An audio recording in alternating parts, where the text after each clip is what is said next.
はい、パルの冒険です。本日もこちら戦国部やっていこうと思います。本日はですね、実装されました島津義弘、こちらの方をね見ていこうと思うんですけれど、まずね、銃撃と相性がいいっていうのはまあ間違いないんです。で、僕がね前の動画でもちょっと説明したんですけど、この武将と相性がいいですよっていうのがこの武将なんです。この武将、課金したらもらえる武将なんですけれど、この柿崎がですね、これちょっと性能見てほしいんやけど、こうっていうことでスキルの発動の速さがこうで速いんですよ。で、同様に影響されない。で、敵が覚醒スキルを4回発動するたびに、物理攻撃上位の2部隊に 5% の物理ダメージを与えデメリット。その次が重要で、参りを付与できるんです。で、これ、物理攻撃2部将ってことなんで、今回はこれで見る限りでは、そうですね、攻めてる方、島津義弘、これがワンアタッカーなんですよね。ワンアタッカーやから、これ以外に誰かしらに物理攻撃上位1名、もう1名ね、に参りが入るんで、計2人に参りが入るってことは、通常攻撃したら、1人が参りで3回、で、もう1人も参りが入ってるんで3回行くんですよ。で、6回。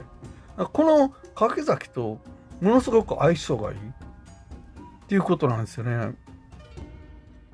で、縦列の味方部隊に物理20ほどの防壁効果を与え、銃撃ってことで、ここでもまた銃撃入るんですよ。参りで通常攻撃してた時も銃撃。だから、これでいくと、柿崎の縦列に、この島津の義弘を置いてても面白いんですよ。ここで銃撃が入ってくるからね。これは今見る限りでは、この方、申し遅れました。本日撮影にご協力いただきますいつもお世話になっております。茶間孫子様。茶間孫子様のね、縦列に奥村助もおんねんけど、ここに島津に義弘が入ってても、柿崎が銃撃を撃てるから、誘導するんでね、撃てるんやけど、これよう見てほしいんやけど、真ん中にも足利の義政おるんで、これもまあ、もちろん皆さんご存知の通り、これですよね。後列に銃撃をボンボコ撃てる。この武将がもう今最強なんちゃうかなって僕いつも思ってるんですよね。これを取り逃してたのはきつかったです。欲しかったんやけど、ちょっとお金が高かっていけなかったんですけど。で、高司信子。で、奥村助右衛門。この奥村助右衛門もね、僕ちょっと気絶を全体にかけるじゃないですか。これめっちゃ強いんやけど、この高司信子がおって、敵の奥村が気絶を全部撃った時に、この高司デバブを食らうと発動するじゃないですか。で、全体に味方に暗部かけるじゃないですか。これ、奥村の攻撃に有効かなと思うけど、気絶入ったらこの子自身がスキル打ってないでしょ、覚醒スキル。だけど、覚醒スキル、この兵種多分変えてあって、これですよね。羅刹機ですよね。これで沈黙も封じるんで、打てるんやけど、気絶は、すべての行動を動かされないでしょう。だからこれ高司じゃ防がれへんのちゃうかなと思いながらね、ちょっとまだちょっと悩んでる最中なんですけど、まあ、今回はね、この柿崎と、まあ、足利義政と、こう、銃撃をね、誘発する武将に向いてるんですよ。この島津義弘ね。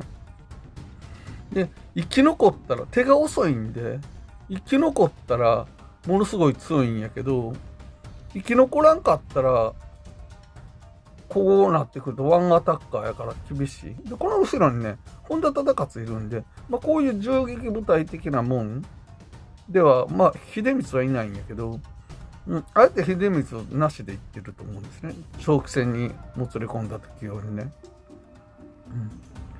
そういうことでね、この島津義弘がね、最初に入ってる、兵士見ときましょうか。この方は、これですね、武装、伊達騎馬隊ってことで、戦闘侵入時自身に神速、これで2回ボンボンって動きますよね。これで発動できるんだよね、この武将ね。そうですね、通常会心 15%、物理12、覚醒ダメージ軽減 30%、同様にかからない。これ大きいですね、同様にかからない。これなんで大きいかっていうとね、この武将は、元からね、この突破スキル、ここ書いてあるかな。同様に影響されないんで、突破スキルは同様に影響されないんやけど、通常攻撃のこの銃撃とかは、同様で止められたら、通常攻撃ができないんですよ。同様で止められるとね。で、この奥義スキルも打てないじゃないですか、同様で止めると。だから打てるんはこの突破スキルのここ書いてある同様に影響されない、これだけなんですよね。だから同様にかからん方がいい。特に銃撃で動かしたかったら、頂点の織田信長とかでもそうですよ。同様で止められたらもう全く動かない。今川とかでも動かない。やけどこの子みたいに同様に影響されない場合は動けるんやけど、突破スキルは。やけど、この銃撃の通常攻撃は撃てないということなんで、この兵種はすごく有効ですね、兵装。伊達騎馬隊。この同様に影響されないっていうのがね。ということで、どれを選ぶかはね、兵種はね、難しい。で、この最初に入ってある状態で見るとですね、神速、これが兵装によって入ってる神速ですね。で、トンゴもこれ、突破していったらトンゴ入るんで、この2つ。で、動いていったら、動いたら多分、視線入るんちゃうかな、思うんですよね。どこか書いてないかな。入ってますね。でもこれランダムか。ランダムの味方1部隊に視線が入るってことで。とりあえず動かしてみましょうか。どういう感じになるか。生き残ったらものすごい連打するんで。最初は 0.5 でちょっと始めますね。ちょっと、ぐだぐだしますよね。すいませんね。いきますよ。はい、戦闘始まります。まず僕の最初に義久が動くんで、で、これで動いて、織田信長が動く。硬いっすね。硬いな、思った以上に硬い。これで、秀吉で雲隠れで隠して、防壁も与えながら、高司がいて、これ、柿崎の動きがね、動きするんですよ。覚醒スキルが3回、4回動いたら、これ、この武将がやっぱりこれで銃撃が来るんで、義政の後列銃撃で動かせれるんで、この時点とかではまだ全然突破スキルを、ここ重要ですよ。ほら、前入りが2つ入ったでしょ。義弘とこっちの後ろ、秀吉。ここのね、秀吉の攻撃力は前入りが入っても攻撃力はないんで、意味ないかなと思われがちやねんけど、そんなことないですよ。これは、ただ、突で前入りで3方向に行ける。これ、銃撃で前入り入っとうから、今、義弘、こんだけの動きをしたんですよ。で、これ、こういう状態。だから後ろからバンバンバンバン、こういう状態ですよね。これでも壊滅してるんですよ、ほぼね。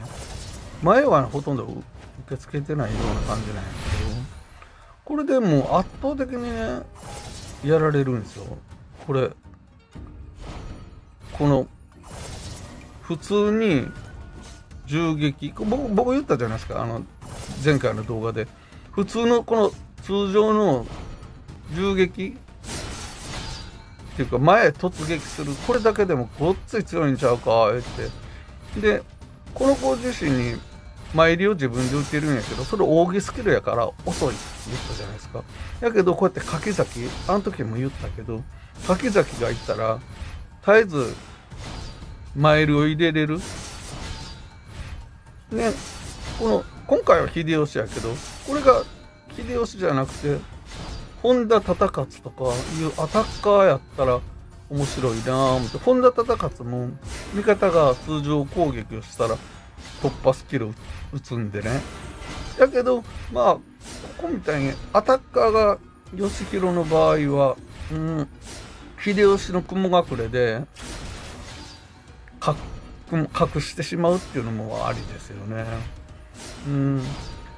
まあ、とにも先にも僕はこの足利義政が欲しいなっていうのはあるんやけど、まあ皆さんどんな人もね、欲しい武将っていっぱいおると思うんですけど、この肝骨がね、ここ肝骨見といてほしいんやけど、まだ溜まってないかな。今、柿崎ね、落とし穴があって、今秀吉あんだけ減っとうじゃないですか。やけど、柿崎見といてくださいよ。今、扇ゲージ1で1満タン溜まったでしょ。あれ、扇ゲージ溜まって打つと、扇スキルを。肝骨出るんでしょ。この肝骨が出た時に、ちょっと秀吉今めっちゃ減っとうでしょ。僕の最後の砦で、この秀吉と利家が生き残って大概敵を倒してくれるっていうと、これじゃないな。まだやな。肝骨が出えへん、なかなか。今のは、覚醒スキルが4回動いたから発動してきたんやけど、肝骨出えへんかな。肝骨って、この柿崎をね、課金していって手に入れれるようになったら、使う時の難しさっていうのは結構あるんですよね。まあでも、あの時ね、出たばっかりの時にもこれちゃうかな。ほら。違うな。でもヘッドな。ここそんなに言うほど、やな。違いが分からへんけど、兵力とか防壁の数が上位1名に入れ替えるんですよ。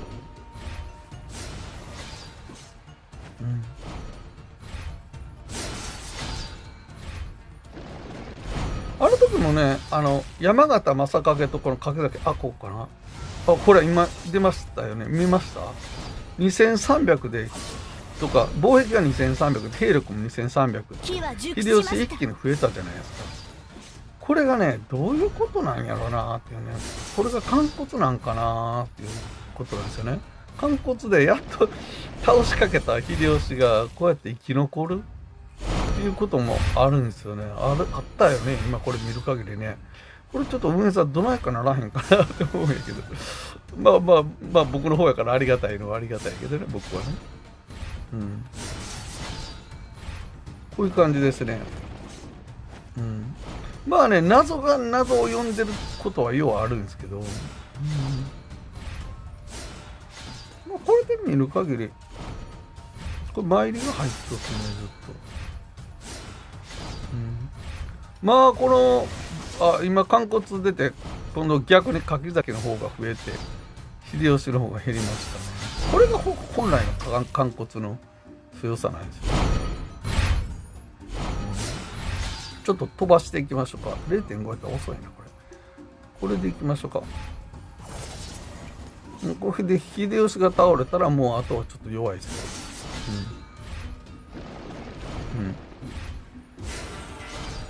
まあ、硬いな。硬い。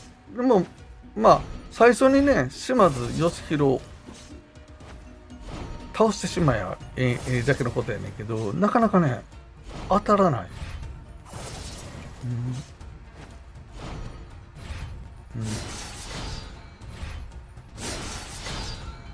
最初の頃のね、これは言ったらもうそのうち、あ、向こうで倒れてきますね。木は熟しました。もう最初のところに要約されますよね、これ完全に。これでもう終わるかな。これですね。ありがとうございます。こういう感じでね、最初の方だけやっぱり見ていったら、こうですよね。ここで兵力だいぶ減っとるんだけど、ここで回復するんですよね、この義政のやつ。で、突撃して、これ義政の銃撃を動かすんで、義弘突撃したんですけど、これでは自身が行動した後にはならないんですよ。この武将は自身が行動した後にっていうことで、扇スキルを打つか通常攻撃をするかなんですけど、この銃撃で動くっていうパターン、義政が動かしてる銃撃で動かすパターンとか、この柿崎が銃撃で動かすとか、誰かしらが銃撃で動かした銃撃では、普通の突破スキルは打たない。こういう感じですよね。この参りが2人の武将に入るっていうのが本当大きくて。で、これもね、だから、その通常攻撃がカウントされた数だけいくんですよね。だから、こんだけの火力、これ火力結構持ってあるんですけど、これですね、この参りが入ってる凸で3回計上されるから、こういう感じですかね。この部隊、かなり強いですよ。いうことで、本日はこういう動画になりました。ということで、終わりましょうか。このね、武将取った方が僕はええなと思う。取るんはね、絶対取っといて、育てるか育てへんかっていうのは、どうなるかっていうのはなかなか難しいんですけど、あと、今年7周年 ?7.5 周年かな時のイベントのアップデートとかで多分ね、頂点武将のリセットができるようになると思うんですよ。今、頂点武将ってリセットできないじゃないですか。それが緩和されて、今度の、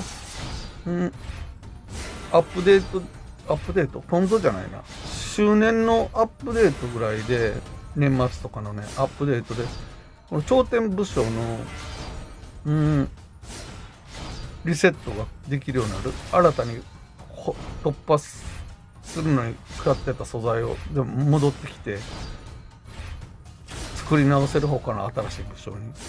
ただ、専用武器とかはまたこれ、どの道どっちも小判か大判かいるんちゃうかなっていう感じがするんですよね。